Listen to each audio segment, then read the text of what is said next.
Professionalism is understanding the playing field that you're working in. And what I mean by this is that it's not your business. You don't own this business. There's an exchange going on. People are paying you for a job. If they want you to be professional, be your best self. Always be your best self so people can learn what that professionalism looks like to you. Hello and welcome to Voices with Talking Talent, the podcast that explores the real issues people face in the workplace. This is a space to have the open and brave conversations that inspire change and spark action.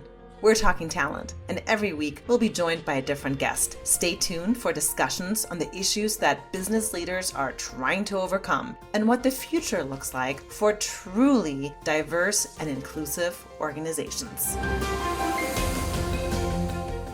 Hi guys, welcome back to Voices with Talking Talent. My name's Fizzy Noor and today I'll be your host.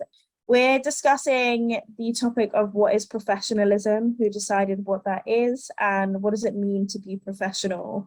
And joining me today is KK Harris. She is our Talking Talent Executive Coach Director, and she's a business coach psychologist. So KK, can you just quickly explain what the difference is between a coach psychologist and an executive coach director? Okay, well, I'm a director. That's a position at the organization, but I'm an executive coach. So really working with executives within business in corporations or what have you. And the coach is there to facilitate the change that a person is aiming to make, maybe development areas, is there to facilitate that change, as well as kind of almost holding a mirror up to them. And so it's really kind of guided by the coachee, the person in the coaching. And then whereas the business coach psychology element comes into play is I qualified as that psychologist because I was interested in the deeper layers, exploring the deeper layers with the client in a psychological way and kind of utilizing psychodynamic principles as such. So I think really that's the difference. We're still asking questions. We're still facilitating the transformation, but we go a little bit deeper. As long as the client is up for it, we can explore really deeper layers so we can really see some significant change. And that actually really aligns with stuff that I know about you, that you like working alongside clients to really transform or lead them on their journey of transformation. KK is very passionate about diversity and inclusion, and she does speak on it a lot. So something that I know personally that she works hard towards is including neurodiverse employees in the workplace often, as she has ADHD herself. And in general, there are lots of intersectional identities that I'm sure KK can speak on in the context of professionalism and how to be more inclusive of these identities when we consider what professionalism means. So please join me in welcoming KK to today's podcast. Oh, thank you so much. I'm excited to be here. I think this is a very interesting discussion point right now, and particularly for me because last Friday I put a post on LinkedIn and I was hesitant to change my profile picture, and it was a picture that really represents me kind of daily, which is I'm usually either have one of my favorite hats on like this. I think I'll just wear this for this session. I usually have one of my hats on when I take my lunch break. I put this hat on. It's just something I like to wear. Or you'll see me in a baseball cap of some sort. And I took this picture and I had on a sleeveless sweater and a shirt, but I also had my cap on. And I thought, I love this picture. This just feels like me. And I hesitated before posting it because I felt this, oh my God, what are people going to say? Are they going to say, she's so not professional? That's not a professional picture. She's got a cap on. Are they going to take me seriously? I'm a business psychologist, and am I representing business psychologists with the cap on my head? I really struggled for these few moments, and then I just went boom, and I pressed it, and then I wrote a little piece about that struggle and then question what professionalism is, and then put the idea out there that we need to kind of question these kind of antiquated ideas of professional dress, for example. We just need to question that. And I've got over 550 reactions and over 100 comments where me and other people are going back and forth. It's been absolutely beautiful. It just made me feel really good. So I think this conversation is really timely. I actually saw that post, and yeah, I agree. Like, I saw it and I liked it as well. I really agreed with it, but it did make me wonder, like, who is it that has decided that wearing a baseball cap isn't professional? And I think you had made a comment in that post, something along the lines of, we shouldn't have to hide who we are. We shouldn't have to hide the way that we might dress on a normal day in order to be professional. And it made me wonder, why has that been decided, that it's not professional to be yourself? Why has it been decided that we need to fit into a very narrow box that excludes many people in order to be professional? I think we kind of look at the historical context. We've got to look back in order to understand present day behaviors. And I would say, if you think historically, it was a man's world. Men dressed in a professional manner, or what was seen to be professional. If you even think back to 1920s or something, and old black and white imagery and everything. If you think back to the historical context, that's when you're going to go ahead and really say, okay, this is just something that has been perpetuated, and as fashion changes and that idea of work fashion carried on.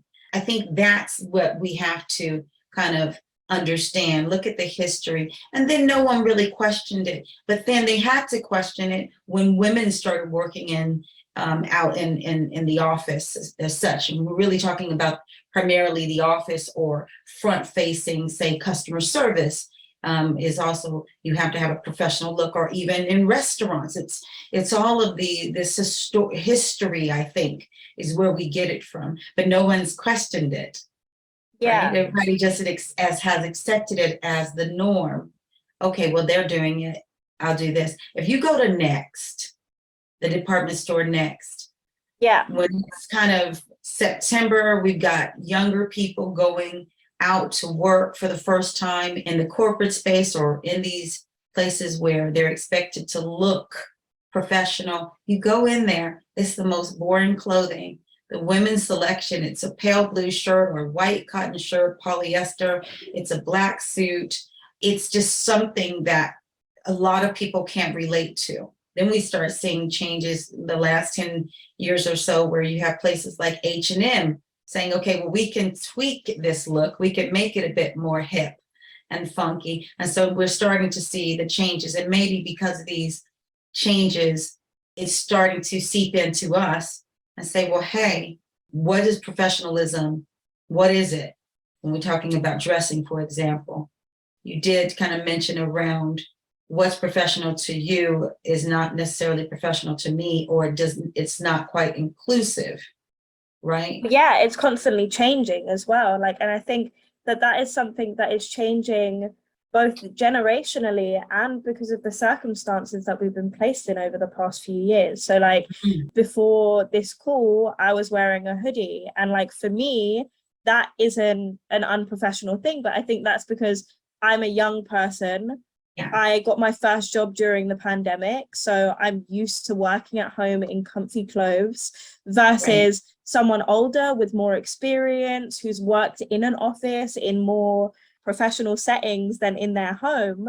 To them, that's a bit more of a shocking thing. And so I feel like ideas about what is professional and what isn't professional are slowly changing.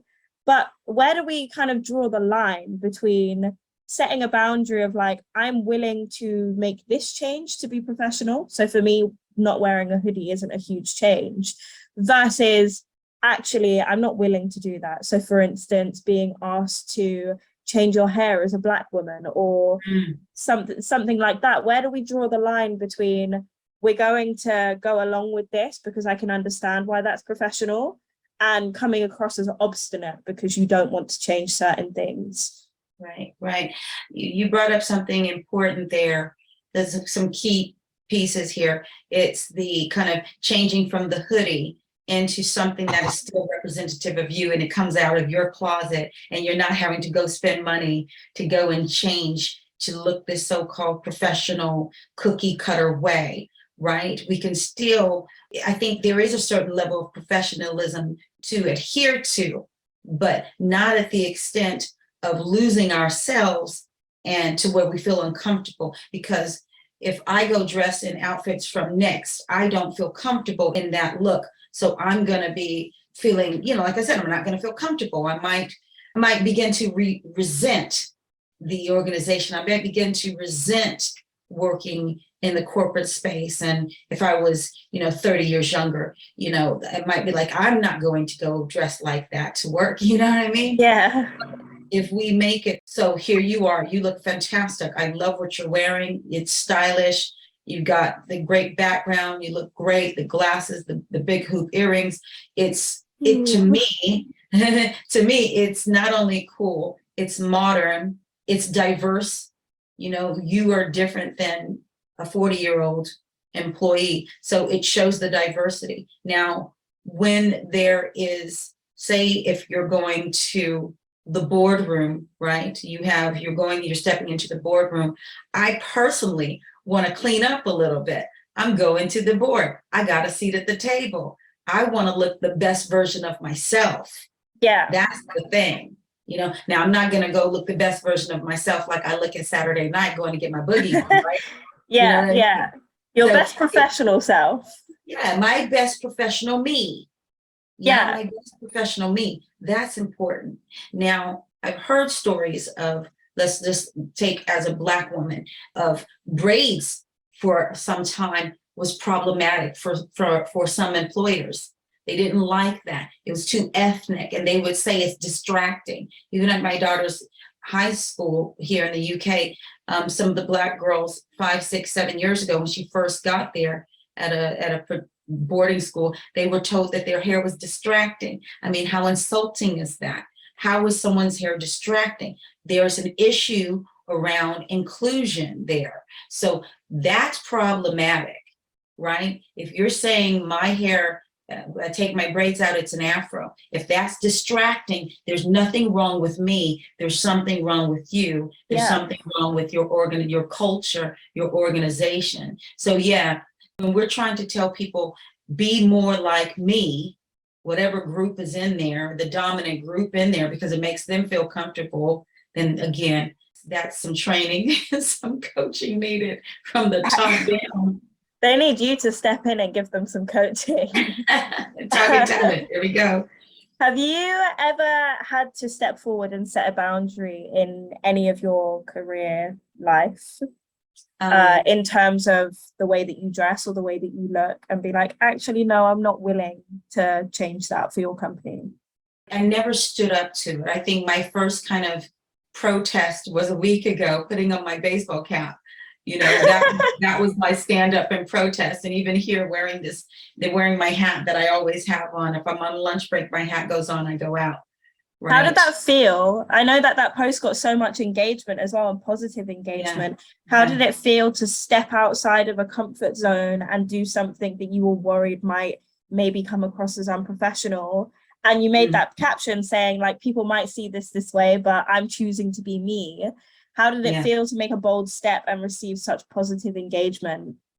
First, it was uncomfortable. Like I said, it was a hesitation. So it's the discomfort. But as a psychologist, as a coach, we're taught and trained to work with the discomfort.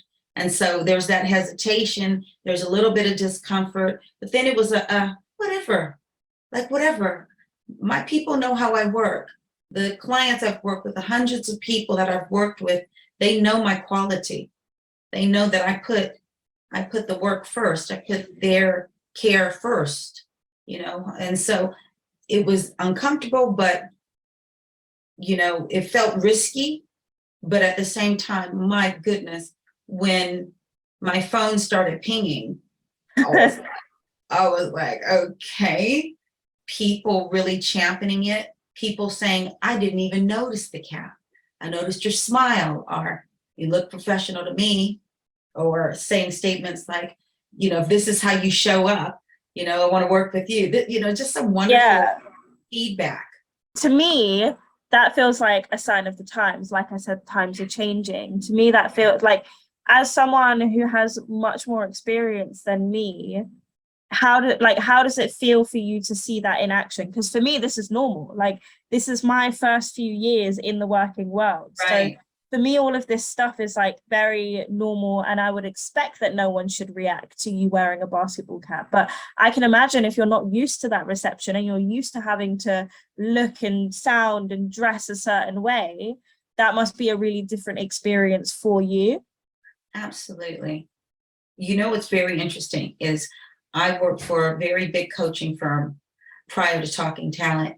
And in part of that role, a couple roles ago, I was a career transition. I was doing career transition consulting. And it's very interesting because I would be preparing and helping to prepare the client for interviews. And we'd be talking, we had a session, they would be able to go to a session on LinkedIn, profile pictures. Yeah. And I was directing them to the photographer that they had, the company that they were aligned with. And all the images were the same. So I was conditioned. Like same pose, same everything. Pretty much, right? Yeah. Pretty much. Same background for sure. So I was conditioned to believe that that was professional. And when I, created an account years ago, I was conditioned to believe that you had to look really nice and you had to present yourself very well, and everything was all nice and suited and booted, and you're kind of stuffed into your clothes, and you're like, I only wear this dress like 3 times a year, and then for me to turn around and do like a total change up, that felt uncomfortable as well, actually, because it was like, well, how about all these people, hundreds of people that I said, do this, do this, do this. And here I am showing up completely different. But it feels really good. It feels good to kind of be part of the new generation. It's interesting as well. Like, I see that you dress like very professional even online, like working from home. Like, you're stylish but still really professional, which is so different to me, that like lots of times I will jump on Zoom with my hair in a messy bun and a hoodie on. And I think I saw recently, like, someone had commented on like the difference in working from home and how that has changed for them what it means to be professional. Because so I would kind of want to bring it on to the topic of this has come to my mind when thinking about professional as well, the topic of class, which I think, whether you're in the office or whether you're working from home, is something that often I don't think people take into account. I saw one person talking about how working from home, their material differences have become even more obvious. And at one point, they were on Zoom and they were called out by someone in one of their meetings jokingly for sitting on a sofa and that seeming unprofessional. What that colleague didn't realize is they didn't actually have a desk in their home. Right. And so things like this, when I think about it, I'm like, often when we look at professional and the changing meaning of it, I think we look at it through a lens of like race, for instance, and it's not okay to tell people to change their hair. And we look at it through a lens of things are changing generationally, as I've said. But often I'm not sure if we look at it from a place of class. And I think that that's something that increasingly needs to change, since now we have remote working and hybrid working and, even like the cost of living increasing. There's so many things going on around us that I think that also comes into the idea of what we consider professional. I think you make a very good point here around the living situation. But don't forget, what has also happened is you can filter out your background. Yeah. You can have the company that you work for behind you. You can have, people are accepting of the virtual background. I have a couple of colleagues, I don't know what their house looks like, right? I don't. For me, a virtual background, and I know it's partially because of my ADHD, it's distracting and it throws me, it's confusing. I like a light background because, again, with my ADHD, if it's too much too much color, it's a distraction, and I deal Wait, with is your background a distraction. virtual background? No, I no. was gonna say it looks so real. Yeah, if this is a real background, this is a backdrop paper, Oh, wallpaper type of thing. okay. But it's calming, and it keeps me calm if I've got to look at myself 7 hours a day, you know. But I think what we have, like, so we've got, I think teams, everyone's, you're able to do a virtual background, so that is a good thing. Now, somebody having a desk versus their bed, I agree with you. We have to understand not everybody's got things, finances to do anything. When we have to take in consideration that the average wage in the United Kingdom is close to 27,000 pounds a year. Not everybody's going to be able to go out and buy an IKEA table, even from Facebook Marketplace, where they can get it cheap. That's going to encroach on their budget. We have to have grace for people. We can't make judgments because we don't know what others are going through. I agree with you on that entirely. I think there's a class thing. I also believe individual must, with the likes of this, speak up to their line manager And say, and let them know. Yeah, there's no shame in it. However, I want to share with you that I work from my bedroom. I work from my bed. I don't have a desk. If you guys would have given me a desk, I appreciate it. I'll have a desk if you give me one. Right. But I will be working from here, or I have roommates, or whatever the case may be. Or I'm working in my closet and you might see clothes hanging. I will make sure I have the background filter thing on, but we just never know. Just to give people a heads up. Now, that's the ideal scenario. Not everybody's going to feel comfortable like that. But again, having these conversations are important, and that helps people feel comfortable. I think that brings me nicely onto something that I wanted to ask you as a coach, which is, so we kind of talked about what the line is between setting boundaries and choosing to kind of give in and go along with what is deemed professional. In terms of like thinking about if you were to make a comment, or if your workplace wasn't wanting to make accommodations for you, but you love your job and you don't want to leave, what would be your tips for someone to come across as more professional while still retaining who they are? Professionalism is understanding the playing field that you're working in.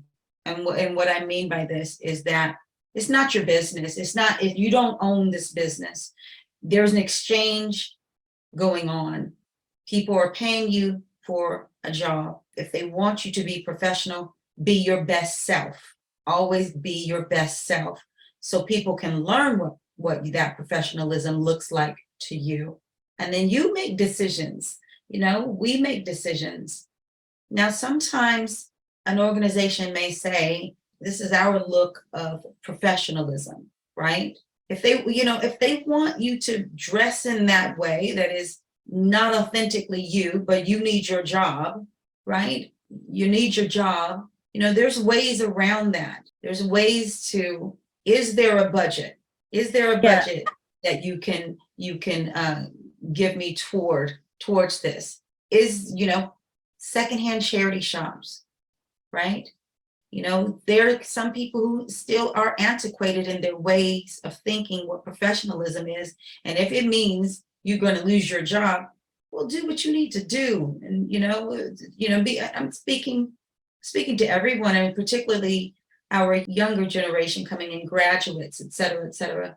In the beginning, we have to do what we need to do to bring money in the house. Let's be honest, right? But at the same time, it's doing your best to show up looking sharp, your version of professional. I had a client one time, his version of professional was, he was sharp. He'd wear a waistcoat. It was beautiful waistcoat, a nice shirt, cotton shirt up under it. So, and then the nice trousers, they were all bright colors. He was a bit flamboyant. He had really a lovely loafer, but it was bright. He was professional with pizzazz. It was professional. It was his professional. Yeah. Yeah. Outside of how we look professionally, I want to move the conversation onto professional behavior. And I want to move it on to that because I think this is something you can relate to, and I, as we both have ADHD, ideas about what it is to behave professionally. So one example I can give that often workplaces don't understand, but thankfully Talking Talent does, is the need to have more flexible working solutions, because it's very difficult to focus for long periods of time when you have ADHD. Or I can't speak from my own experience, but I know, for example, that people with autism might struggle with communication and social cues and things like that. Yeah. So in terms of having a workplace that is inclusive in its definition of professional, how do you think workplaces can be more understanding of neurodiversity and even other things outside of neurodiversity? So say, for example, class. You might have learned to communicate in a different way, being from a working class family than being from a middle class family.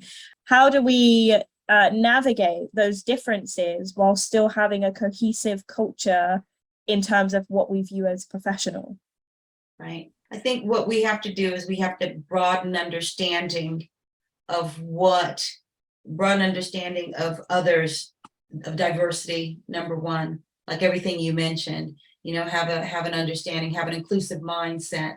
You spoke of understanding, someone with autism, or someone like myself with ADHD, so for example, as an ADHD person, we learned at Talking Talent, the worst thing you can do for me is to book my sessions back to back to back. For me, it's like suddenly I'm running on some high octane fuel, and it's detrimental to the business if you do that. And we learned through some mistakes. I only have I had a recent diagnosis going on 2 years, I think, next year to be 2 years. And so I was even late to the game of understanding that's not a smart move. So we set things in place to where I do get breaks. I do get a half-hour break. If I'm going for a few hours, I better have a break. Yeah. I can't shift. It's just the way I am. If I'm going next. So it's broadening the understanding of what maybe these invisible identities are. So then when you see it, or when someone discloses, particularly, and even before, you're asking questions of your staff when people come in from new in the business. Is there a need that I need to know of, right? So it's hiring managers, your line manager as well needs to know who you are. I think there's responsibility on both the employee and the employer to be aware and to make aware. How far do you think it's reasonable to ask for that understanding? Say, for instance, you just said that you actually had a fairly recent diagnosis, and I imagine that came with a lot of trial and error in figuring out what works for you and what doesn't work for you. And I can imagine, like, trying to figure that out, there's probably a lot of mistakes along the way.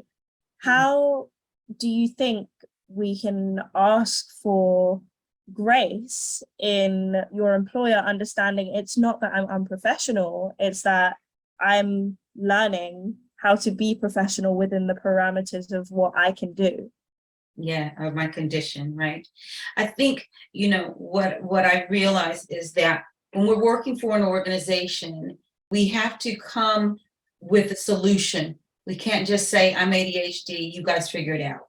It's like, no, this is my situation. This is what I go through. This is an idea. These are some of the ideas. These are some of the ways that works better for me, and you'll get the best out of me. So we've got that right there, right?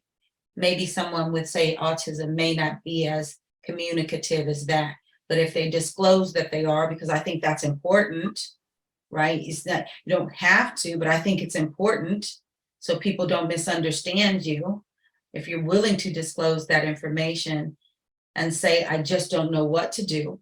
This is my first time in a workspace, or a late diagnosis, which I'm dealing with, and I'm trying to figure out, can we come together? Can we work on this together? make it as, just get some ideas. I think it's a two-way street. It can't be, I'm not a believer in it's my way, it's all for me. No, they're paying you to do a job. You're there to deliver. So therefore, let's make it work.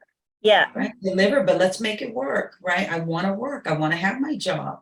Maybe, like in my case, beyond 3 or 4 hours, if I'm doing a group call, we often do women in leadership program that, a 4-hour program. Well, we've got time built in those programs for everyone to have a break. Right. Yeah.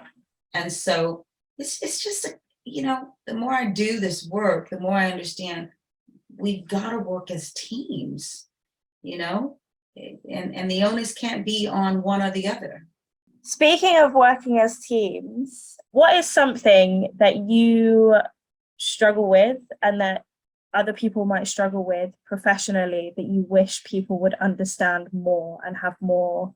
I know that there is working as a team and there is compromise and you should work towards it and employers should work towards it. But what are some things that generally people don't have understanding for and there isn't much willingness to compromise on it and you feel that there should be? I have some things in mind, but. I was reading something the other day when I was asked to do something for the Coach Hub, or our Coach Hub platform, or I'm going to rephrase that because that's a brand called Coach Hub. So editing this, I don't want to say that. I was asked to do something for our online platform and give some tips and things around invisible identities, right? And it was interesting as I was doing this, just a bit of research, I was looking at things like people have these invisible disabilities, right? The type of things like a Crohn's disease or a colitis or something that causes a lot of discomfort, right? And some things that can be very embarrassing as well. And this is where to disclose or not to disclose is obviously a choice. But I think what people, somebody might say, oh, they're always in the bathroom. Why are they always taking off going to the bathroom? They must be like, I think we have to have more grace and curiosity instead of those type of remarks, if overheard by the person that's suffering in some way, like the colitis or something, be very embarrassing, hurtful, and pressurizing, right? And so I think we have to be a bit more mindful about what we say about other people. It's interesting that you brought that up because that was actually one that I would have brought up too, because I've also been doing work recently on invisible identities. And this was exactly the thing that I was reading about. And I thought this is so true about the idea that sometimes people aren't comfortable to explain to you why they aren't able to do X, Y, or Z, or maybe someone's not comfortable to explain to you why they struggle to be professional in this sense. And I think that the ideas that we have around professionalism often push us to be exclusionary towards people unless they go out on a limb to tell us their most deepest personal secrets, which shouldn't be the case. When we're being exclusionary and quite often unintentionally, that's well, I think what also makes it sad is something we haven't discussed. Is I think what also makes it sad, well, we briefly discussed it in the beginning, is the fact that often what's decided as professional is decided by the majority in society, which is white, middle class, men, able-bodied, able-minded, etc. And so we, all of these like majority identities that even while trying to be conscious of our bias, we do have a lot of unconscious bias that needs unlearning. And it is difficult for any person to unlearn all of the bias that they've picked up over their many years in life, which means that essentially there are some people where if we are not constantly telling ourselves, have grace, this isn't my business, maybe they have something going on that I don't know about, etc. If we're not constantly telling ourselves that, we run the risk of excluding those very same people who have already been excluded. Right. That's agreed. but I'm hopeful. Yeah. I'm hopeful too. And I tell you why, because if I learn something and I share that with you, well, that compounds because you might share it with two people who might then share it, right? It just grows and grows and grows and grows, right? I think that's how cultural change happens, and it can happen very quickly in cultures where maybe there was say a bias towards women with children, but the culture says, well, you start hiring people that challenge that creates a more kind of inclusive environment through creating groups at the organization, and then that spreads to the higher ups, and then it just grows and grows, and suddenly a culture can change in a matter of a few years, like a right? domino effect. Yeah, and then we have the societal changes and norms that are happening externally too, and then it's affecting the organization. So I'm hopeful, right? Yeah. By conversations like this, we get people thinking. If we only get 10 people to listen to this, that's 10 people whose thought process have been affected. And 10 people who have their own connections of 10 people who have connections of 10 people, etc. It ends up being a whole constellation of people who are influenced by an idea, even if initially it's only one person or two or 10 that hear it. Which is why I think a lot of this kind of work is important, and why I think like these kinds of conversations on these kinds of podcasts are really important, because even though it's not direct change right now, we're influencing what people are hearing and what people are wanting to discuss. Absolutely.